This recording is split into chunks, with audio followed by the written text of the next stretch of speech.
আজি গৰু বিহুৰ দিনাখন 100টা চব্জি খাইছে। এয়া মোৰ মানুহটোৱে মানে মালিগাঁও বড় বজাৰৰ পৰা চব্জিখিনি আনিলে। সব চব্জিখিনি গৰু বিহুৰ সবকে শুভেচ্ছা জনালো হা।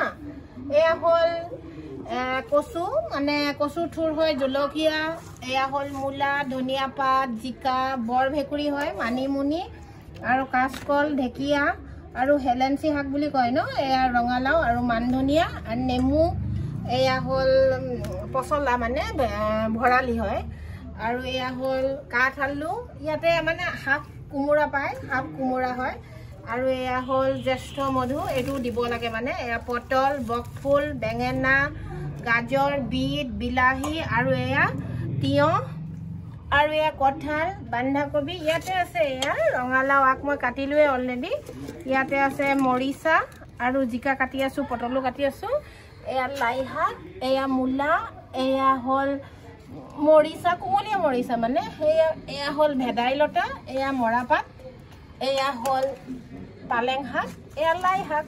যদি আপোনালোকৰ আজি মোৰ এই মানে শাক পাচলিখিনি ভাল লাগিছে আৰু মোৰ ভিডিঅ'টো ভাল লাগিছে, লাইক কমেণ্ট আৰু শ্বেয়াৰ কৰি দিব প্লিজ। বাই বাই, আজিলৈ আহোঁ, আকৌ নেক্সট ভিডিঅ'ত লগ পাম। চব্জি কাটো হা।